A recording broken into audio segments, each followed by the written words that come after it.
Good afternoon. We are continuing our series on the presidents of the Republican Women of Northern County, the Northern Region, I should say.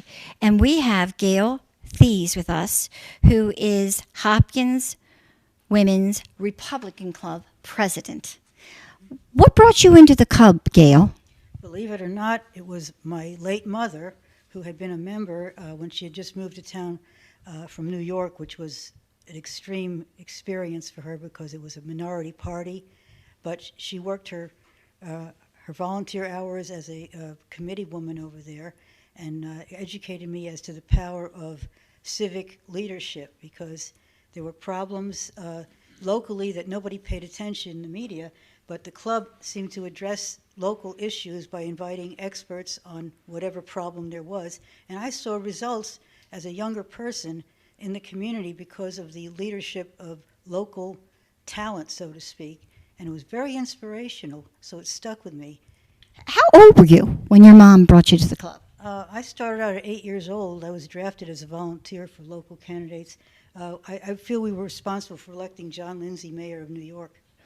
We really gave out a lot of literature, and I was basically full of energy. I wanted to get away from my homework, and it was a great way to do it. And it was fun because I got to meet all these people. In New York, people hide behind their doors, but we got to know all the neighbors, and it was inspirational. Well, your point is so important, because one of the things I say is that we have to start at a young age teaching our children. We should have them at the dinner table and have specific questions we want to ask them. What is the Constitution? What does it mean to be in freedom? Let them talk back. Let them exchange, which I know that's important to you. And we can't let the schools tell them, obviously, because they're not telling them conservative views. So I think every mother and father in this club, that should be something that they're all doing, teaching children around the dinner table. What impassions you to continue with the club for so many years? I see it as a beacon of truth because the media is so biased. There are a lot of congressional things going on that we never hear about. When Republicans testify, they're suddenly not covered, and the Democrats get all the, it seems that they get all the coverage they need for whatever issue they propose, but Republicans are shut out a lot, and you have to read in the tiny parts of the newspaper, almost like a Soviet publication at this point, you know, the way the media is covering Republicans. And I resent the fact that we're not getting the full picture, and the younger set is not getting the full picture, because you turn on the TV and it's treated like gospel. But as a former reference librarian, you've got to go beyond the truth and know your sources. And I want the people in our club to know the truth. If we can provide backup sources from people on the inside who are members of our club, that's an excellent place to find out what I call civic and political truth. And I know that you've had some great speakers. I think Nicole Bennett was one of the speakers who did the Project 300, which has to do with getting more election judges. Who are some of the other speakers, and what are some of the other ways that you're learning in your club? Because what I find about your club that's fascinating is that it's intimate, and that you're able to really discuss important and deep ideas. Well, due to the nature of the name, after Johns Hopkins, the man, he believed in, freedom of thought, especially founding the university that was very liberal for its time. Liberal in the intellectual sense, please, not political. But anyway, they have Eisenhower Library, for example, so that says something. But anyway, the club essentially follows a French salon mode. I think of it like a college colloquium where you have debate and discussion.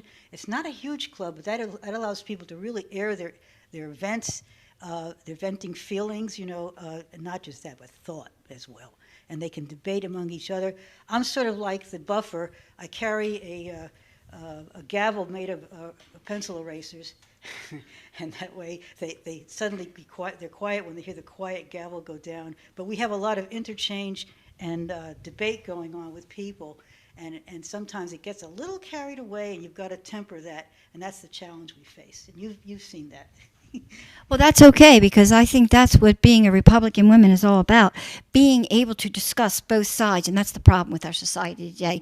We don't have areas like that, and that's the beauty of your club, that someone could actually go there, feel safe, in order to find a way to create their own ideas and how to deliver that to other people. What strengths do you think certain women need to be in the club? What do you see? What are some other things that you see people are joining the club for?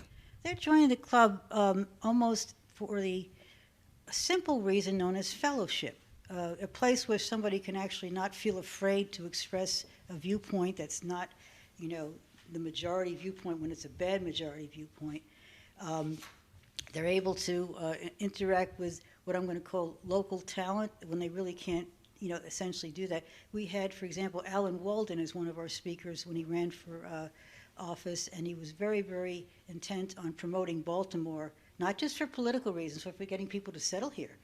And he was also very involved in promoting the port, and with all due respect to Helen Bentley, but the thing was that he was a very powerful radio force for many, many years, and people knew the name, but I don't think they knew he was a Republican philosophy. That was the strange thing.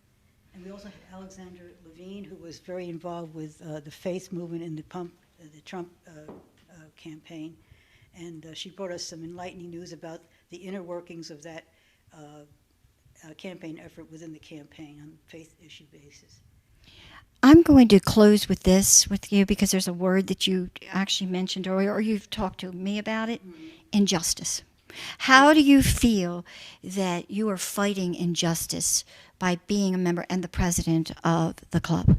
The word Republican means of the Commonwealth or in the interest of the people. Okay, the Democrats think they're doing that, but I think that we have to enlighten people as to what it really means to be a Republican.